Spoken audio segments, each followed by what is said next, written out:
Vamos retomar então mais uma tentativa, a entrevista com o presidente executivo da Associação Brasileira da Indústria Química, o André Passos Cordeiro. Antes eu queria ver se a gente está conseguindo te ouvir bem agora. André, bem-vindo, bom dia. Bom dia, me ouve? 100% agora. Obrigada, viu, pela paciência. Obrigado.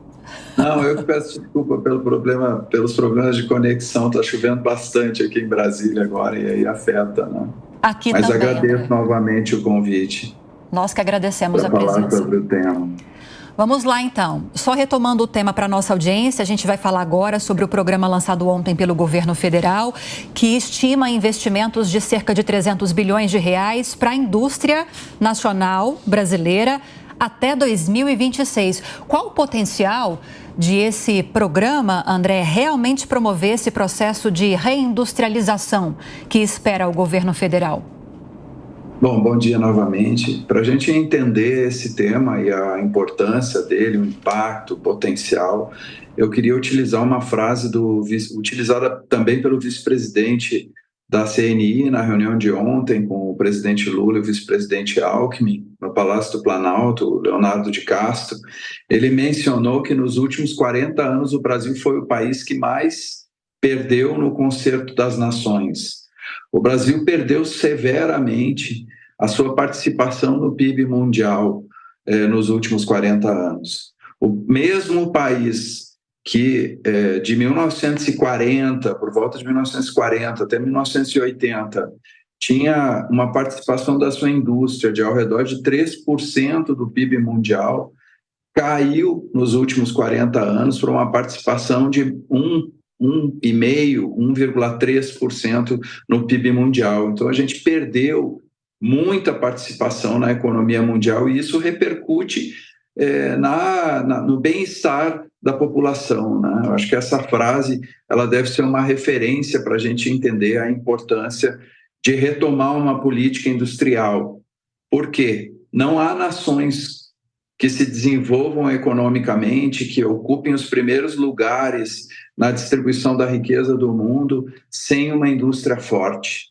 E como a nossa participação na indústria mundial caiu muito, a nossa participação na riqueza do mundo também caiu muito. E o bem-estar do brasileiro, da cidadã e do cidadão brasileiro é afetado gravemente por conta disso, né? Os países que cresceram no PIB da indústria no mundo, na renda mundial, eles tiveram política industrial ativa. O caso mais conhecido recentemente, a partir dos anos 80, meados dos anos 80, é a China. O Brasil, de 1940 a 1980, crescia como a China. E a China, de 1980 até agora, cresce como o Brasil cresceu nesses primeiros 40 anos que eu mencionei.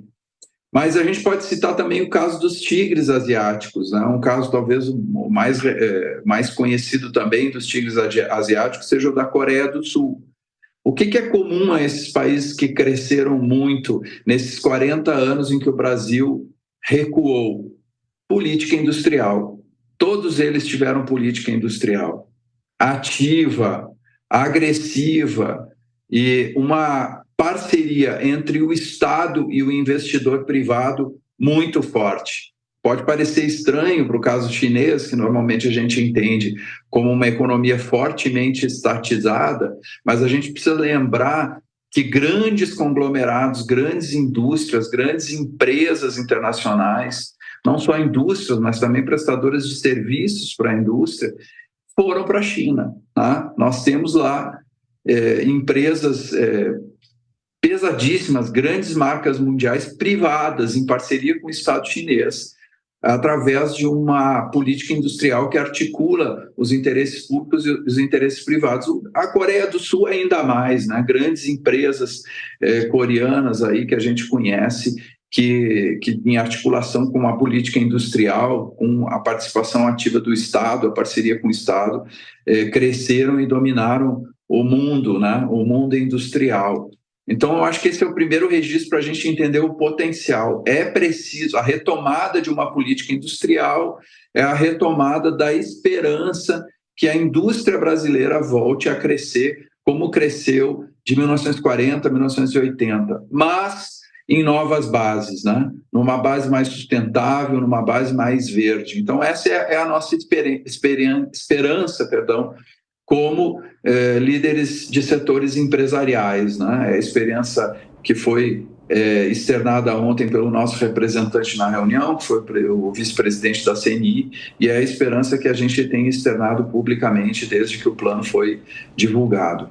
O potencial, a esperança que a gente tem é que com essa política, com esses 300 bilhões, que, como disse o próprio presidente Lula ontem, é o início e não o fim, que a gente consiga, através desses recursos, alavancar, multiplicar as ações privadas, fortalecer o mercado interno brasileiro, dar-lhe capacidade e competitividade para disputar o mercado mundial, né? E aí, então, a gente conseguir crescer novamente, voltar a crescer a indústria, que já foi 35%, quase 36% do PIB, e agora não passa de 11%, 12% do PIB nacional, né? Então, essa é a nossa perspectiva, essa é a nossa esperança com o plano. André, há uma preocupação com a digital do Estado nesse programa anunciado. O Estado é fundamental, ele é o indutor desse programa de política industrial anunciado, né? Com dinheiro, basicamente com dinheiro e financiamento, aporte, BNDES. É assim que funciona em outros cantos do mundo, porque aqui já começou uma gritaria, né? Olha, o governo está colocando dinheiro demais, risco fiscal, aí o dólar subiu, a bolsa caiu. Como é que funciona no resto do mundo? Em economias desenvolvidas, em democracias sólidas, é o Estado quem dá o pontapé inicial para que a indústria depois multiplique a riqueza e devolva isso de alguma maneira em emprego, em desenvolvimento, em arrecadação de impostos para o poder público, ou aqui o Estado está colocando a mão onde não deve? Eu vou pegar o caso dos Estados Unidos, né, que é a nossa referência mais próxima. Eu acho que também é um modelo de sociedade e de economia que nos serve de referência, né? Os Estados Unidos tiveram recentemente a edição de vários atos presidenciais, atos do Estado norte-americano, né? O mais recente deles é o Inflation Reduction Act, o famoso IRA, né? Ou IRA, né? Em inglês. Esse programa é um programa de 1,9 trilhões de dólares para os próximos 10 anos, de recursos do Estado americano, subsídios do Estado americano, especialmente, mas não somente para a transição ecológica, para a transição energética. Então, tem a mão do Estado americano, que é uma sociedade democrática, que é a sociedade de referência no mundo para o conceito de mercado livre, de livre concorrência, né?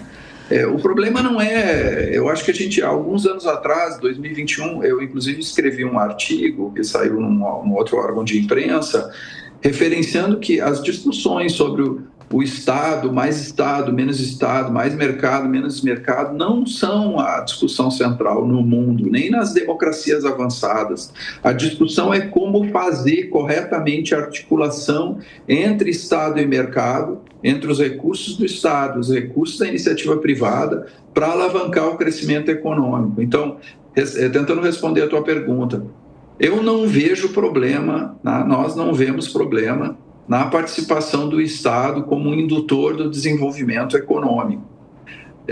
Como foi dito ontem, inclusive, pelo próprio presidente Lula, há um respeito claro pelo papel e pela importância do mercado como instituição. Não há a intenção, e nós não enxergamos como setor químico nesse plano, uma interferência demasiada do Estado brasileiro no mercado, né?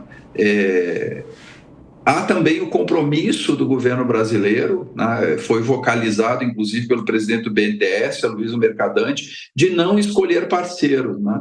O risco está no momento em que o Estado começa a escolher parceiros. E essa expectativa que a gente tem que não aconteça isso, né? Pelo menos a sinalização do presidente do BNDES, que é um dos responsáveis por conduzir, por liderar esse plano, junto com o vice-presidente Alckmin, é de que não vai ter escolha de parceiros. Portanto, vai ter equidade no tratamento dos agentes da iniciativa privada, e desse ponto de vista, se isso for respeitado, nós acreditamos que não há uma mão pesada do Estado interferindo e alterando os mecanismos de oferta e demanda, de mercado, de concorrência, e entre outros, não? Nós conversamos com André Passos Cordeiro, presidente executivo da Associação Brasileira da Indústria Química, a quem agradeço a paciência e a entrevista nesta terça-feira. André, boa semana para você e bom dia. Boa semana, Lívia. Eu que agradeço. Bom dia, uma boa semana para os nossos telespectadores também. Obrigado.